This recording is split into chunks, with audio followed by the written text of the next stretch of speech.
Podcast that takes you on a wild ride through movies that are gloriously unsettling, mind-bendingly strange, and some that will make you even question reality itself. I'm your host, Hadley Thorne, and joining me are Alan Gamboa, the master of the macabre and weaver of chilling tales, Scott Baker, who's always armed with a scalpel of wit and a microscope of analysis, also known as the Sultan of Science Fiction and the decoder of dystopian dreamscapes, and finally, the king of the zombie apocalypse survival fiction genre, the champion of undead narratives, is the one, the only, Rich Rasucci. And of course, I'm your guide, Hadley Thorne, founder of the Weird Realities Network, here to lead you through tonight's fantastical Weirdverse. These films will transport you, they may terrify you, but they will forever change you. So grab your Coke, your popcorn, and get those tinfoil hats, because it's about to get wonderfully weird.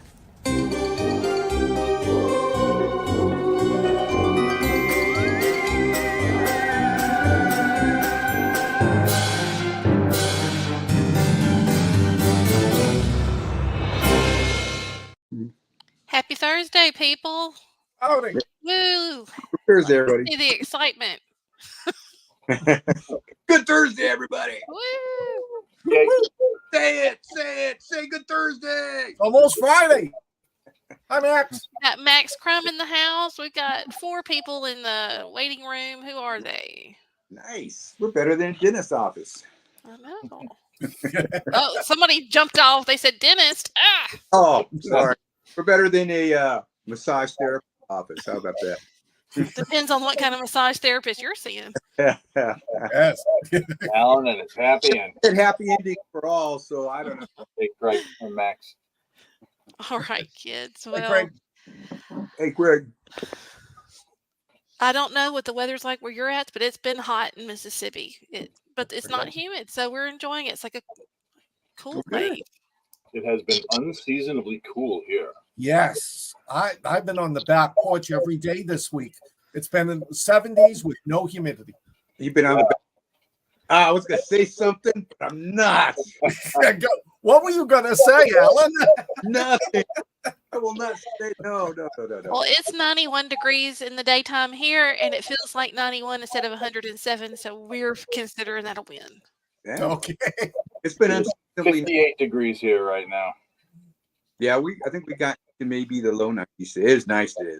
Really. Yeah, it was beautiful here today too, and right now it's great sleeping weather. It's 58 Landa? degrees. Hi, Landa. Max is saying it's chilly in New Hampshire. Yeah. Okay, where'd Alan go? He got all excited when he was making having back computer porch. problems, so he might be. He's using his phone, I believe. Okay, well, he's losing his mind too.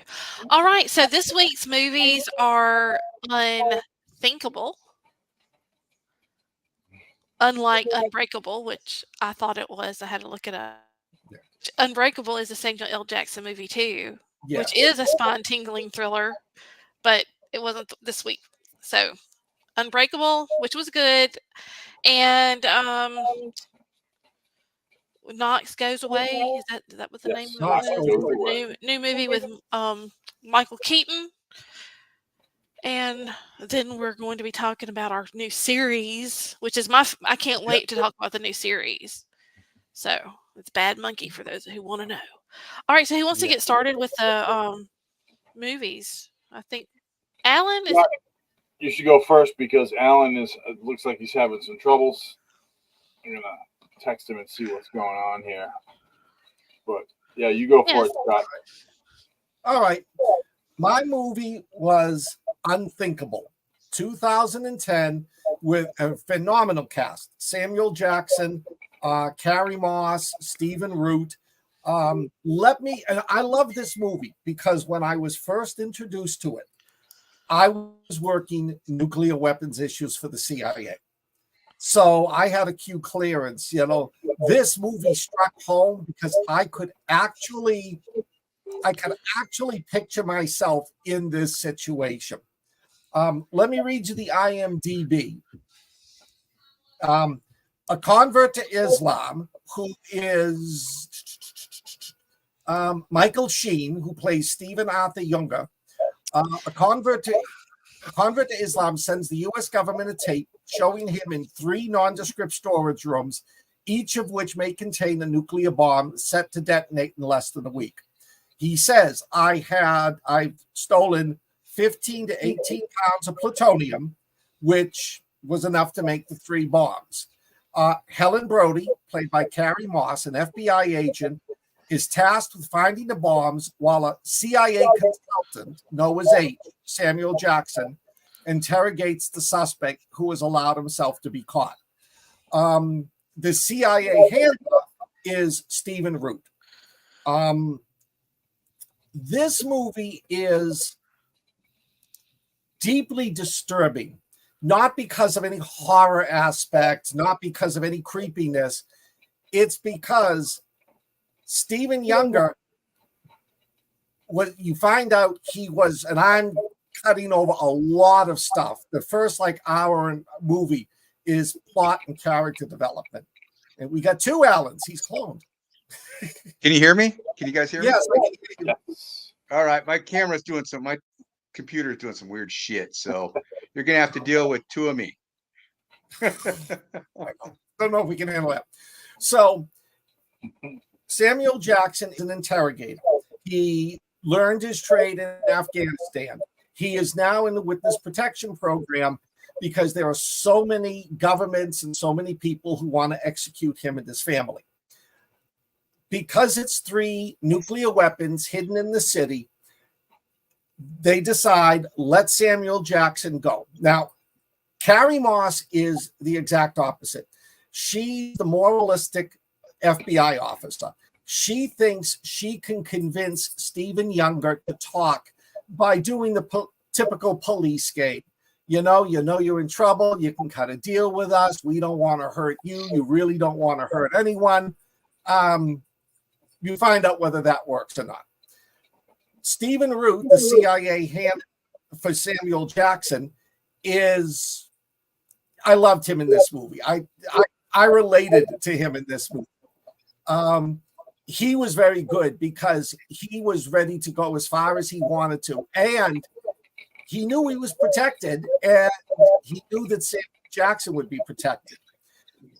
One character I despised was the military officer in charge of the unit that was doing the interrogation, because he gave the orders, okay, do what you have to, and then he pawned it off into a second in command, and you never see him again. So, and all of a sudden, halfway through, they bring in the arrival of a representative of the White House who says, do whatever you have to do to get the information and find those bombs. But in typical government cover your ass, he words it in such a way that the White House can't be held responsible for what happens next. So the interrogation begins, and it slowly gets more brutal. Samuel Jackson is an expert at this. And Fred, the movie's not that bad. Shut up. And the interrogations get more and more brutal. If you haven't seen this movie and want to watch it, hit the mute button for a minute. When the movie picks up is when Fred, stop it. When the movie picks up is when they find Stephen Younger's family. He's a pest, but at least he didn't paint up the back deck. Is when they find Stephen Younger's family and bring the mother and the 2 kids in and hand them over to Samuel Jackson. Now, stay muted. I'll let you know when. I would have given up originally. I would have given up when Stephen Younger gives up the location. Fred, you want to be chained up? He's a pest.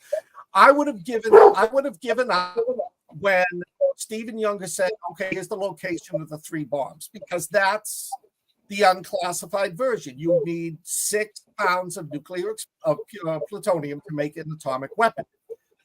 Then Samuel Jackson turns around and says, "Are you out of your mind? You only need 4.1 pounds of plutonium."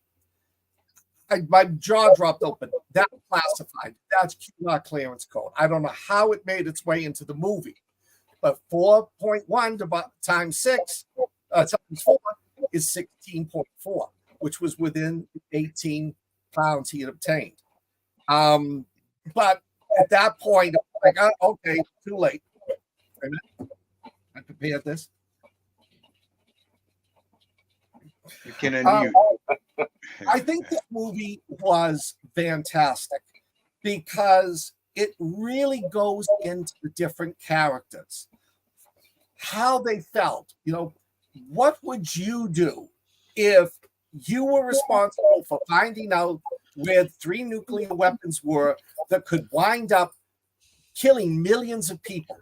How far would you go against this guy? How far would you go against the people around him?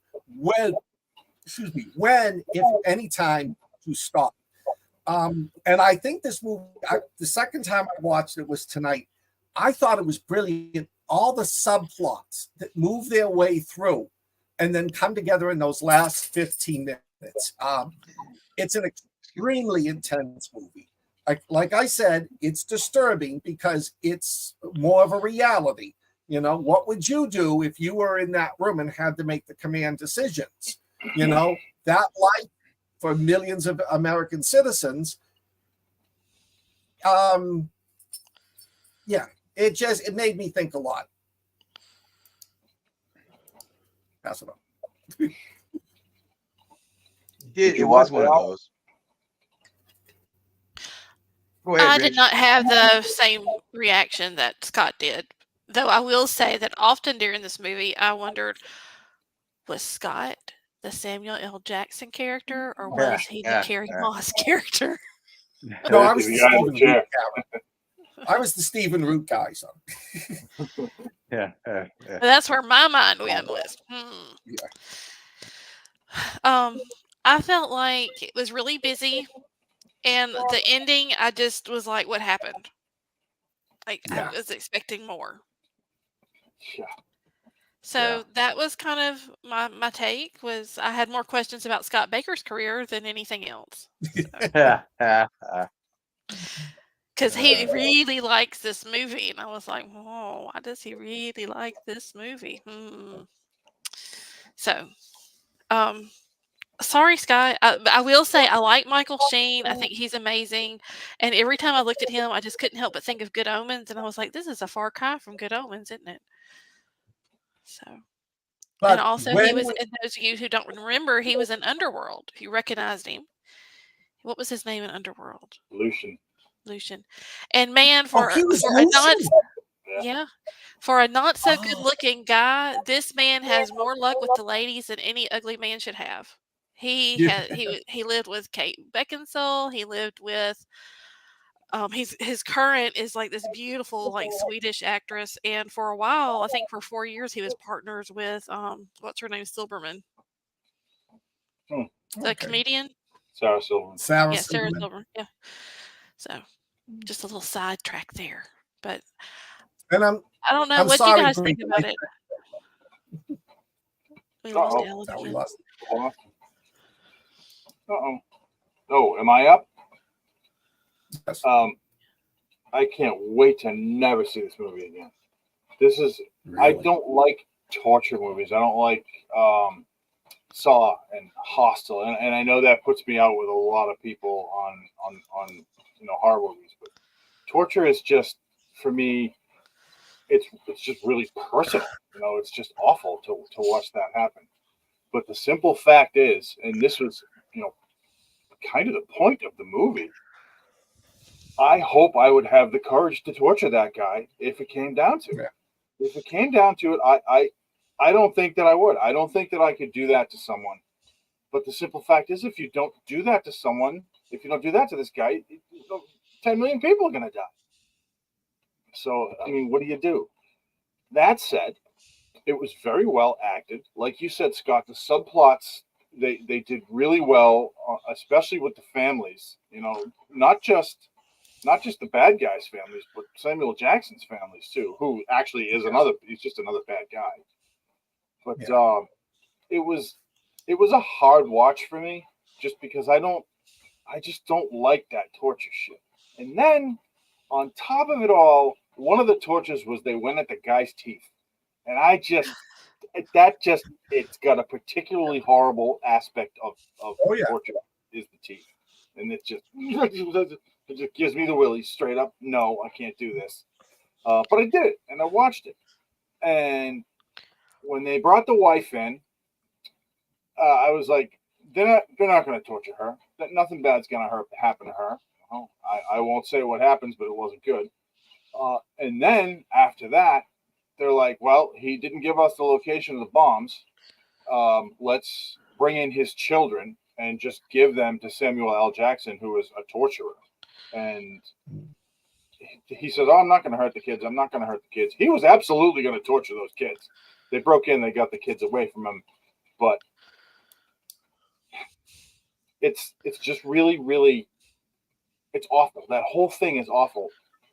But on the upside, or I guess you'd call this the downside, that is a necessary evil for that very thing, I believe. I mean, you look at people being tortured in these third world countries for whatever reason, and then you look at this guy getting tortured because he knows where there's 3 nuclear weapons, or actually ultimately 4 nuclear weapons, hidden in cities throughout the United States. You do whatever you have to do to get that information out of this guy. I would like to think that I have the courage to. I know I couldn't do it. I actually don't have the courage for that. Well, you have to hope that there are men like that will do it. I mean, that was the whole dynamic between Samuel Jackson and Carrie-Anne Moss. He wanted her to become like him. And when he realized that wasn't going to happen, he kind of went off the rails, and because she wanted to save the kids. She got on board with the torture of the guy just because she understood that, millions of people are going to die if we don't do this. So it was just, I don't know. It's not a movie I'm ever going to watch again because, again, I don't like the torture stuff. And I knew it kind of looked like a torture movie going into it. So I was like, And I don't, when I say I never want to watch it again, I don't. But that doesn't mean it wasn't a decent movie. Like you said, Scott, it had a lot of good aspects to it. It's just one of the worst parts of this movie was the ending. It was just so poorly conceived and so ridiculous that I was I thought that I missed something. I thought that it skipped over something, and it was just, you don't know what's going to happen after that. You don't know if the bombs are fake. You don't know if the bombs are real. And it was just, I mean, I understand that's, growing tension in your viewers, but still, it just pissed me off. So that's another reason I won't watch this movie again. So. 2 things about that. I thought it was very brilliant because she leaves the building and she doesn't know if she screwed up by stopping him. Mm-hmm. And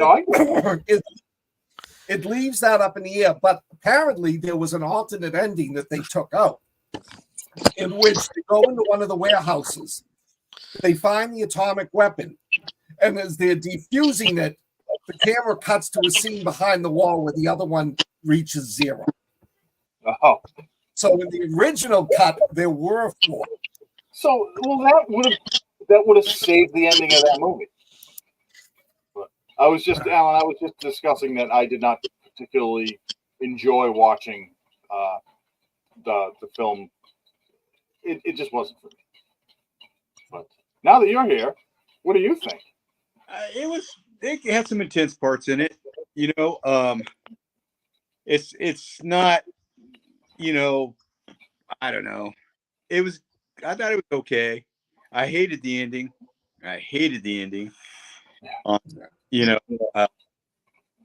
But I would, any means necessary, stop that. I think that's my opinion. And I'm not a big torture person. No, give up the documents right away.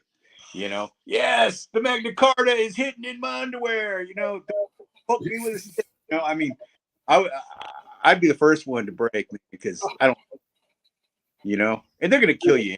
They just have to show me the tools. I'm like, yeah, there you go. Whatever you want. Absolutely. It's right there. Yeah, there you go. So it was this guy.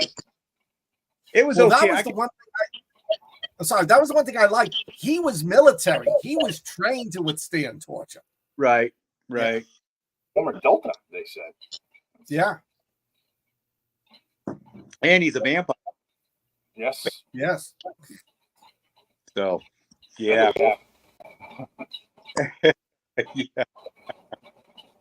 Yeah. Hey, somebody's got some feedback going on. Rich, I think it's you. Oh, I've got this 40-year-old broken fan. Yeah, my internet's just. Now, one thing about this movie crashed. They made it for $15 million gross. Now, gross worldwide, it pulled in $1.6 million. Oh wow! So this movie was I had never heard of it until Ash one night said, "You got to watch this movie; it'll freak you out." And like I said, Mike, it's not torture porn like Hostel. It's not torture for the sake of torture.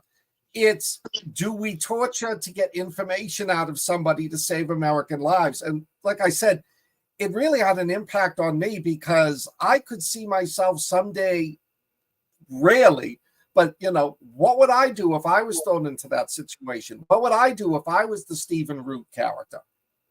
Right. No, I can see why you like this as much as you do. It just, to me, the ending really drug it down for me. It's like all that for that, But it wasn't supposed to be a happy ending. I wanted a happy. Who doesn't? We just talked about happy ending. I'll tell you where the bombs are located. Oh, huggy, huggy, huggy. There we go. That's the American way. The 1970s, where every movie ended with the everything being bad. So what we're saying is we can never trust any of y'all in a situation to keep secrets. Nope. Ask me something. Where there's torture? No chance. All right. I don't like pain. Good to know. Yeah. No. They could in my next apocalypse book, I'm going to remember this. They could torture me all out they wanted, but if they put a bottle of Jack Daniels and a cigar in front of me, I'll light up and tell them everything they want to know. Oh, if they break nail clippers, I'm like,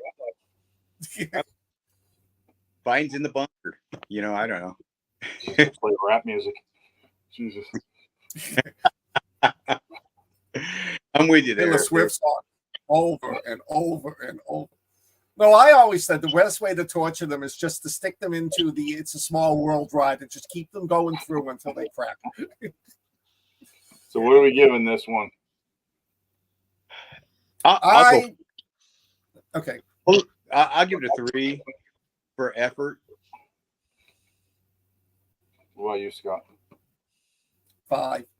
But again, I have more of a personal interest in this movie than all of you. Samuel L. Jackson character. No, I'm the Stephen Root character. No, you're not. That's who you want to be. We know you're really the Samuel L. Jackson. What about you, boss? I'm going to go with a 2.5. Yeah, mainly because I like Michael Shannon. I think that Trinity is underrated. We need to see her in more stuff. And Samuel L. Jackson is always a rock star in my book. Well, she's right. You could go see. You could watch her on that. On what? Trinity. She's an acolyte. The acolyte. Oh, no. Are you serious? Yeah, she's a Jedi. I'm going to give this a 2.5 as well. It's not for me. But I didn't hate it either, but I won't watch it again. I needed more story. I needed to know why he did this. I need to know what led to him to decide that. Exactly. Yeah, I mean, I want the background. So. Yeah. Ash is giving it a 5 for realism. I don't know, Ash. I've never been in that situation to know if that was real or not. So what Ash said is that he tortures people, or he's been. I was going to say, Ash is out there pulling him and Scott on the weekends, or like taking out people's fingernails out of their beds. You know, They have we do the good cop, bad cop. You know, I want to be good to you. I want you to talk to me. But the big guy over there, he wants to pull out your fingernails one by one. I was thinking there was going to be like a Okay. twist. I was looking for. I mean, it did not live up to my hype. So. Oh, see, it did to me with that plot twist about the number of weapons. That I think was like what sealed the movie as a 5 for me. See, I watched this one. I recommended it a while back. I think recommended it, so I checked it out. And you know, I wasn't a waste of 2 hours. I hated it, man. It was a tough ending. It had a non. Which was K? Who was K in the Men in Black? Was that Tommy Rip Lee Torn? Jones. Oh yeah, No, that's definitely yeah. No, that's me. Yeah. Sounds like a rough game. Thank you, Landa. Well, shall we move on? I guess. Yeah, do your thing. My thing. Knox Goes Away. I'm going to go on a rant here for a second. Right? What music in movies and think we all love jazz music? Dang it! Am I breaking up? Yes. Oh, hold on. There we go. I'm putting everybody on something. All right. Can you hear me? I can't hear you guys. She muted us for something. We're on mute. Okay. Are we on? We're on. Why does everybody think you got to put jazz music in a movie, in a crime thriller? You know, Bosch is horrible, that character. I mean, I know that's from the book series and everything, but why do they put jazz music in movies? I mean, do you honestly go home and put on jazz music? No. You know, you put on, I don't know, Fleetwood Mac, Night Ranger, I don't know, Tupac, you know, Tupac, 3-pack, 4. You don't put jazz music on. You don't. And if any of you do, well, I'm sorry. But I think it's cheap. So this movie starts out, he's playing jazz music, right? Well, anyway, Michael Keaton, who I love dearly, he plays Hitman Knox, and John Knox, and he's got this disease, I forgot the name of it, but it's dementia. He's only got a short time. It's really fast moving. He's only has weeks. So he's getting his affairs in order because he's going to go away. He won't be who he is. And that's sad. That just all dementia, all that, Alzheimer's, that shit's just horrible. And I hope no one ever has to deal with a family member that has that. Anyway, so he's working on the job still, trying to take care of his business. I don't want to give too much away because this is a fairly new movie. It's probably a few months out. His estranged son comes and sees him. He's got an issue that he needs his dad to handle, who he hasn't talked to in years. Knox does. He sets out this plan to help his son out when he goes away. And it's pretty cool. Actually, it turns out to be a pretty neat plan at the end. Al Pacino's in this movie. I didn't look at the list of cast on this before I watched it, so I was pleasantly surprised by his appearance. And he doesn't overplay his character. There's no hoo-ha, you know. He does great. And I hope people are hearing me out there. I don't know. I can't tell, but just nod. Can you guys hear me? All right, cool. So his character, he's got a nice little character throughout the movie. There's a bunch of other actors you'll see in other movies. One guy from Fear the Walking Dead, his partner was in Fear the Walking Dead. Cop that's chasing him was in that John Krasinski series, Jack Ryan. He plays Matisse, the guy I thought was going to be John Clark. Anyway, I'm off on my rant. It's suspenseful. It's very sad, especially with the topic. I mean, not the hitman, you know, that's not sad, but the dementia part and losing oneself. And I think he does fairly good at a lot of it because he doesn't remember his car, doesn't remember certain words, stuff like that. And so It's a good movie. It's not one you're gonna watch. You want to watch on a rainy day. It's one you want to watch and then have something good happen afterwards. Um, I recommend this movie. Bam. What do you guys think?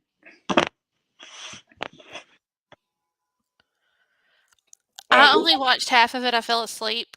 I've been having a sleeping issue, like bad insomnia. Anyway, so I took a nap during the middle of it, and I saw the end. And I'm gonna say that I'm gonna rewatch it because I really like the ending, and I want to know what I missed.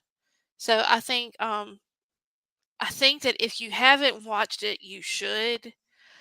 I know that it was kind of weird with the way they, but ultimately in the end, it was really a sad ending. But I think it was a really good movie to watch.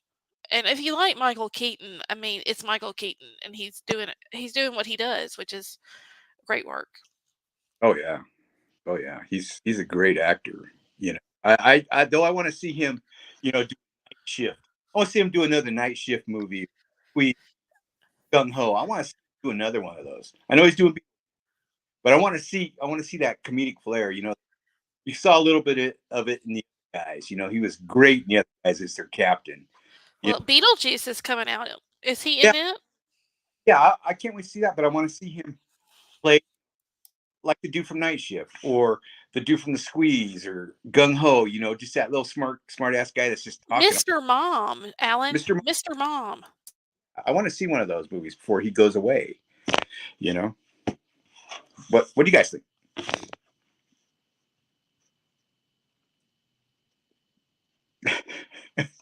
Scott, You can Scott unmute didn't watch yourself. it. Lower left-hand corner.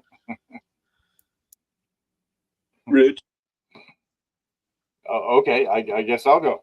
No, there he is. Go ahead, Scott. It's all you. Okay. I did not get to watch this movie. I would like to see it, but I have nothing I can say about it, good or bad. Okay. This was a movie that started off for me where I thought I wasn't going to like it.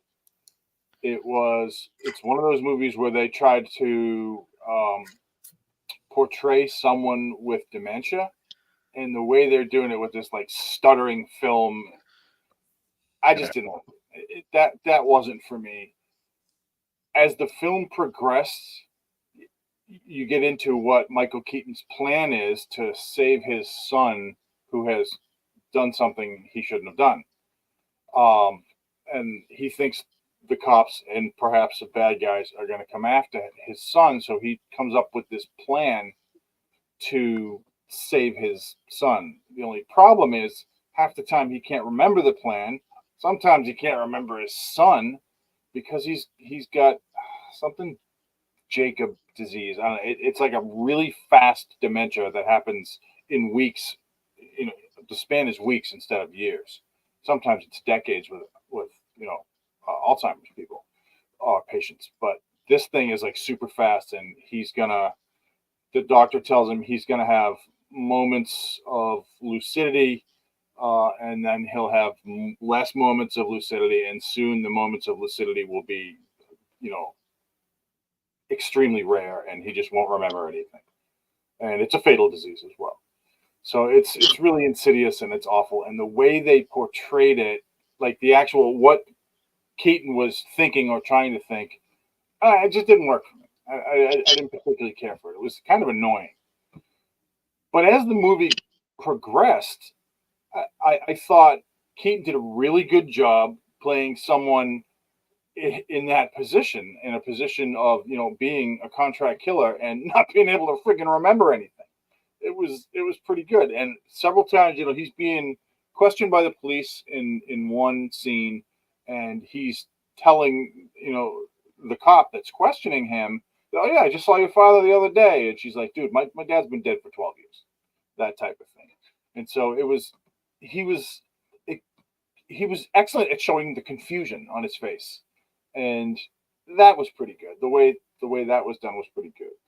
I must confess, I have not finished the movie. I didn't get a chance to finish the whole thing. I'm going to do that hopefully tomorrow.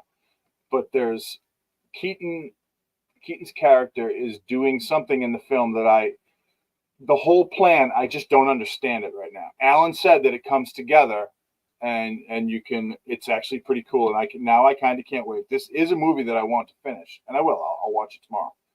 But like I said, at the start of it, didn't particularly care for it. As it progressed, it got a little better. So I am going to stick with it and finish it off.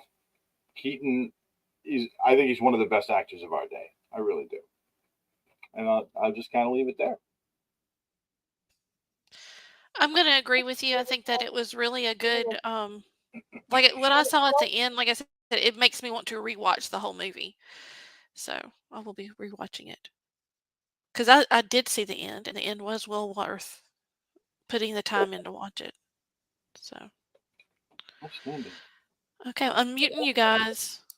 Okay. How come? Because sometimes when I mute y'all, then the background stuff stops. Is the Peanut Gallery hearing any feedback?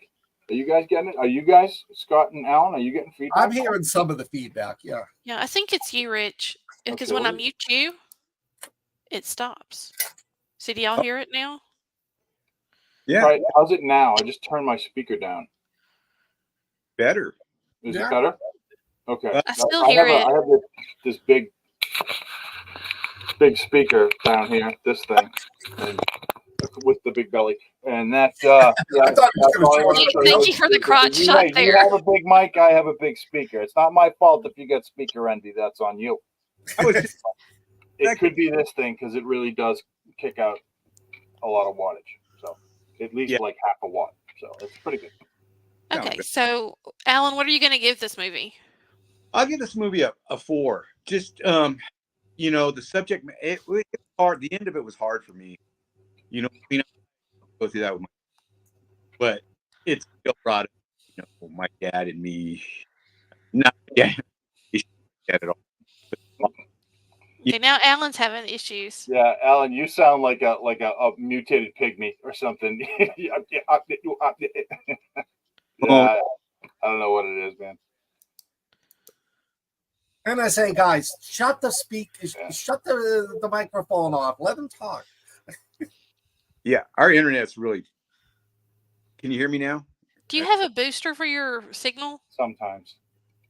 I don't know what's going on with it right now. I had to go to data because the wireless. I think they're having problems with wireless out here. So I will let you guys go ahead and go. I'll give it a 4. A 4. I'll agree and say that what I saw, I would give it a 4. All right. I'm going to give it a tentative 4. I think I could actually go higher on this one if the ending is really as good as you guys say.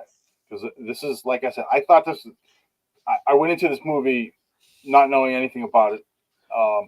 It seemed to me like it was a ripoff of a Liam Neeson movie. Because there's another movie out there with Liam Neeson as a contract killer who has dementia, and I think it's called Memory. I can't really remember too much about the movie, but it was actually decent, and this one was also decent. And I went into it thinking after the first 10 minutes, I'm going to hate this damn movie, and I ended up, again, I'm about 2/3 of the way through it, and I enjoy it, so I'll give it a 4.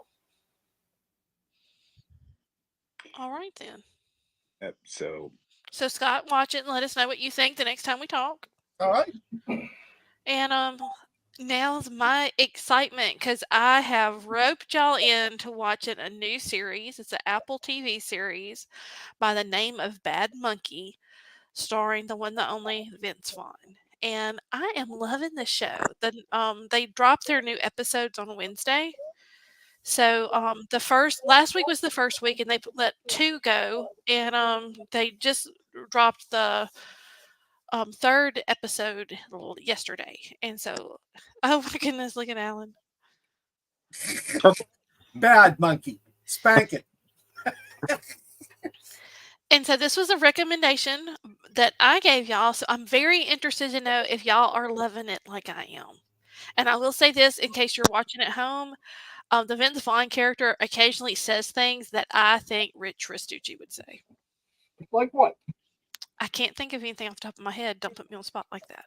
But he does. He says stuff. It's just the way he says it. I think Rich would say that. Huh. So. Well, you know this is based on a book series, right? I did not know that. Who's the author and why don't we know them? I heard of Carl Hyacin. He does a lot of keys, crime, really big, and I love Florida. But he's really popular for that. And he's been around since the 90s. I remember when I worked at a bookstore, his books would like come in and fly off the shelves. Yeah. Yeah. Everybody loves Florida Man, and Vince Vaughn is no different. And Max is saying that he was made for this role, and I agree. To me, this is Vince Vaughn at his best. He's shining. It is a thrill to see him act in the show. I just love it. And he's looking good. He looks good in this, because the last movie I saw, he looked kind of tore up. But life is good. Because he looked rough in the last few movies. Looked pretty rough. Not that there's pretty rough. Well, Craig, you can binge watch it when it's over, but I'm going to say it's more fun to watch it along with us every week, and then you can chime in and tell us what you think. But so I'm excited. Scott Baker, what did you think about this movie or the show? I like it. I'm anxious to see where it goes. I mean, it was the first episode. They're introducing the characters. They end on a little bit of a suspenseful high note. I think all the actors in this are good, but I love Vince Vaughn. He's always funny, and he's just so low-key humor. But what I love about him is he's such a docile asshole to the asshole neighbor next door. I could picture myself as a crotchety old man now putting the dead raccoon in the house to stink it up, paying the guy to put the bees in the fireplace. And I could just see this getting more and more intense throughout the episode. But he's a great character. He's a local deputy with some anger issues. And they find this a fishing expedition finds this severed arm, and nobody wants it. Key West doesn't want it because it'll ruin the tourist attraction, and Miami doesn't want it. And they're like, "Oh, just give it to the Gators." And despite everything, he's a good cop. He wants to find out what's behind the murder of this person. So I think it's good. I'm looking forward to the rest of this series. I think it's going to be great. Yeah, I think so too. It's a lot of fun. I've liked it so far. I think the severed arm thing was cool. I'm actually liking the plight of the guy who lives on the beach in Devil. Yeah, I think that's an excellent dynamic. Their paths are going to cross.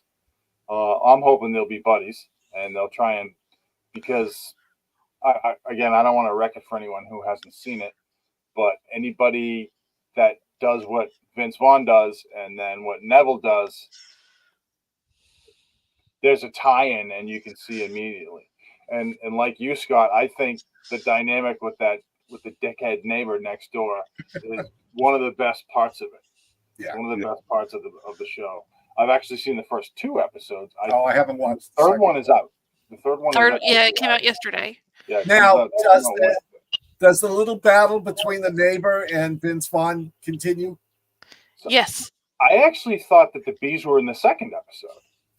No, they were in the end of the first. The first, right? Oh, okay, all right. So, I mean, that was pretty much as bad as it got up to what I saw, but you can see it's going to escalate. I mean, the neighbor's catching on. I mean, he doesn't know that Vince Vaughn's doing what he's doing. But the thing with the bees was genius. I'm very glad that I've seen that because the next neighbor that pisses me off is getting bees. So I didn't say that. Nobody heard that. I didn't. It's not on the internet forever or anything, Rich. No Good thing we're one not on the heard you. internet. But yeah, it's escalating with the neighbor. It's really good. There's some unexpected twists this episode, things that you may or may not have seen coming. So I'm excited. Like I said, I really hope that everyone, Landa, will take the time to watch the show. It was a joyful surprise for me. It's not my norm, but it hits just right. I'm not going to say it is Ted Lasso great, but it's up there. Apple does some really great series. And if you don't have Apple TV, you should get it just for the series. We've been talking about like some of the other series they have. They have one called Slow Horses that stars Gary Oldman. That's MI5 kind of spook, but it's funny show. I think Rich has seen it more than I have. I've caught like 1 or 2 episodes, and there's just a lot of really good ones. There's a really good sci-fi episodes of shows that are out there. Silo. If you guys haven't seen Silo, watch. But there's a new one with what's his name? He's been in everything. Scott Baker? No, he wrote everything. No, this guy, Egerton. Oh, Taron. Oh, Taron Egerton. Yeah, he's in one. He- It's got him and she's gorgeous, Jennifer Connelly. She was in Labyrinth, but she's like old now. She's in it, and she's like his wife, and it's like alternate realities and stuff, and it's really interesting. I've seen previews. I've been told I will love it. I haven't had a chance to watch it yet. I watched Presumed Innocent with Jake Gyllenhaal on it. It was pretty good, different from the 90s version with Harrison Ford, but they're doing some really good stuff. So if you don't have Apple TV, definitely check it out. Well, jumping back to Bad Monkey, the dialogue is so great. It's engaging and it's funny, and I love it. And it just I like the setting of. I love that series that the A&E had on called Glade, which they really ended shittily. But that feel, it's got that feel. I'm trying to think of another thing. Dexter, Miami Blues, that movie. Miami Vice. It just, Miami Vice. I tried to watch that again. I used to love that. Oh my God. Oh man, I found some of my mom's stuff the other day, and she has a "Not Tonight, Honey, I'm Saving Myself" for Don Johnson. With the film from the Miami Vice days. I was like, that's gross. Did you not? Back in the 80s, when I was in the bar scene, I bought a linen suit. And I went into a bar with this white linen suit and probably pastel colored tank top under it, right? I was about 165 pounds. I was into pumping iron, I felt like, good. And I ended up taking off the freaking jacket. I was so self-conscious, but I was all Don Johnson down. And I had no socks on, my loafers, And this was the night you met Tina? No, that wasn't until 89. That's funny. She would have. No, I wouldn't have been married if she saw me then. Now, do you have any photos of that you can share? No, I don't, because I never wore that jacket again. No, I felt like a tool.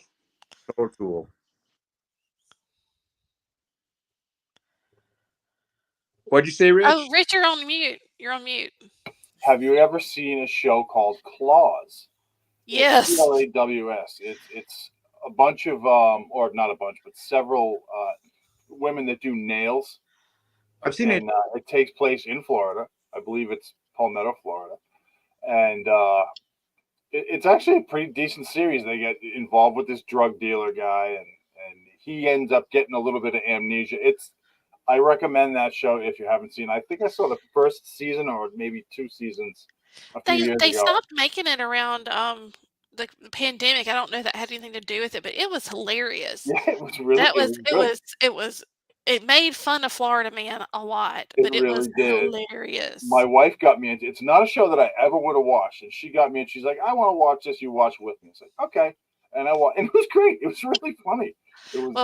Christy, I highly recommend it. my best friend Christy turned me on to it, and there's a character in it called Uncle Daddy. Yeah, Uncle Daddy. It's Uncle Daddy. Oh, what's his name? Bald guy. I can't remember his name. You've seen him in everything because he's like a huge. Great accent. He's Uncle Walt in Breaking Bad. What the hell's his name? Alan, what's his name? I'm looking it up. Hold on. Give me a minute. Look him up. He's from Chicago. That I know. Other than that, I can't remember his name. Is he the DEA guy in Breaking Bad? Dean Norris. Yeah. His first name is Dean. Oh, I can't remember. Dean Norris. He's in 40 episodes, and he's hilarious. Hilarious. Uncle Daddy. He's a bad guy. He's great. It stars Niecy Nash, who is just hilarious, and Carrie Preston. Y'all might recognize her from True Blood. She's in it, and Jen Lyon is in it, and I believe she was in Justified. Ah. Justified's It has a lot of people you'll recognize. It has Harold Perrineau from. Wow. He was in the first episode of that zombie series with the Will of. Yep. What's the name of that? He was also in the Leonardo DiCaprio Romeo and Juliet with Claire Danes. He played Mercutio. Probably got 200 film credits. For a while he was, and dying. He's dying and everything too. Okay, here's a Florida show. Not set in Florida, but it was. And I swear they should just move that show to Florida because those were all Florida. And My Name is Earl. I don't know if you remember that series. I love My Name is Earl. Yeah, where you had that list that you had to go off if you won all that money in the lottery. Yeah. Yeah, I love that show. That could have been Florida. My Name is Earl. If you haven't seen it, watch it. My Name is Earl is what my friend made me watch when my dad died. Because it's hilarious and it made me not be as sad. So I highly recommend it. Earl's buddy, I can't remember his name in the show. It's Ethan Suplee is the guy's name. Big, huge guy. Have you seen him lately? He's the brother. He's the brother. Yes. Oh, the brother. That's right. He's still enormous, but he is not fat anymore. I mean, that kid was like super fat for a while, like very, very unhealthy. And he decided he was going to turn his life around. And now the freaking guy is just, he's a weightlifter. He's enormous. So he plays a lot of bad guys now. He plays like Aryan because that's what he looks like. But he's not. He's just one of the nicest guys in the world. And he's just, like I said, he was a large dude, and now he's still a large dude, but he's ripped. Well, he was heavy, so heavy you would think he wasn't going to make it. Exactly. He was super unhealthy looking. He was in Remember the Titans, and he was in Cold Mountain. He was in both of those, and he's and he, like I said, he was a big dude, and he lost all that weight. Good for him, man. He looks great. Good for him. Dude. Is that your doll there, Scott? Your war movie? You're breaking up, man. I can't really understand what you're saying. Sorry. I need subtitles. I'm flying out there to fix your internet tomorrow. This is great. I'm gonna run a line from here. Can y'all see that?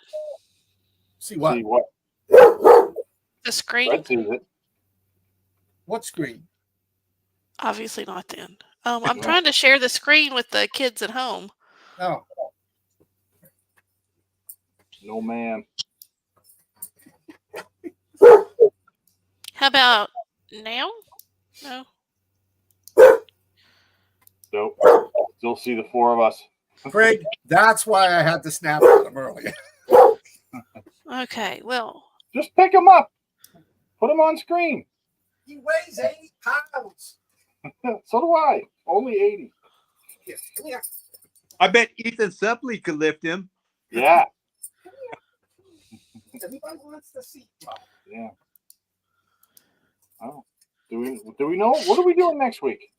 Well, I was trying to show. Hold on, I got the. Oh, okay. So that's what I'm trying to. Ah, this is driving me crazy. We got the 2 horror comedies next week. Do that again. I can't read it. No, I can't either. No, I can't see it. Something.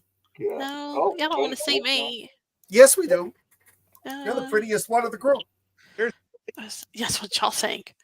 Hold on. I can't figure it out. So,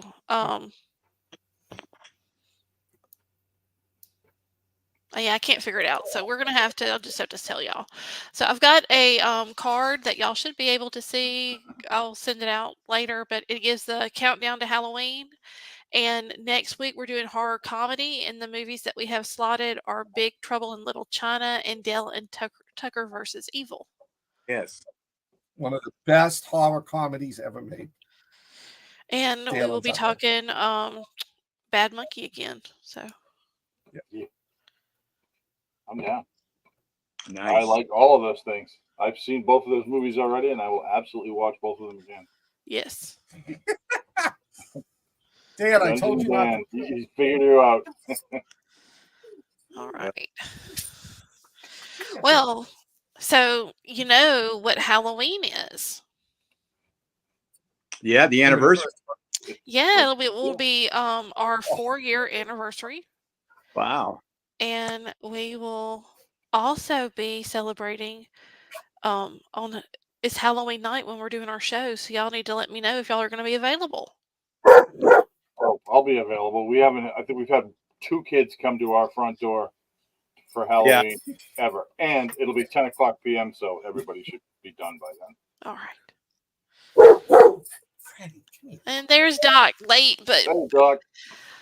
she made would go by too up there. Yeah, it's only earlier. Dungeon and Dan Dungeon came in Dan's late, here. too. Everybody's here. Look, latte. But maybe. Too? Oh, and one of the big things that I want to do after the birthday party is I want to start doing like a quarterly movie matinee or something. We'll have to talk more about that. But where maybe we can try and do that whole watch a movie classic on, what was it, Amazon Prime? Yeah. Is that what we did it on? What we should do is the 4 of us should do one to make sure we can do it. Yeah. And then the next one we'll do with the Peanut Gallery. Yeah, that sounds fun. So y'all be thinking about it, and I'll be sending out that list for everybody later if you hadn't already got it. Did something like that with the wrestling one, the midnight? Yeah, we couldn't get it to work real well though. But we had fun when we did. I think it needs to be someone, not me, in charge of that. Is what I think. We can figure it out between the 4 of us. The common denominator on why that failed might have been me. So, but yeah. Anyway, so I'm excited, and next week's going to be a fun show. So I will hopefully be seeing everybody back then. And until next week, kids, we will see you then. That's going to do it for this week's show. For notifications each time the Weird Realities Network goes live, be sure to like, subscribe, and ring that bell. You can expect fresh weirdness 3, 4, sometimes 5 times a week. But before we depart, let me give a special shout out to our incredible patrons, Mike Lewis, Landis Saldana, and Alan Lassiter. We couldn't keep the lights on here at Weird without you. And a very special thanks to our partners that keep Weird Reality spinning. It's you guys who make our weird world go round.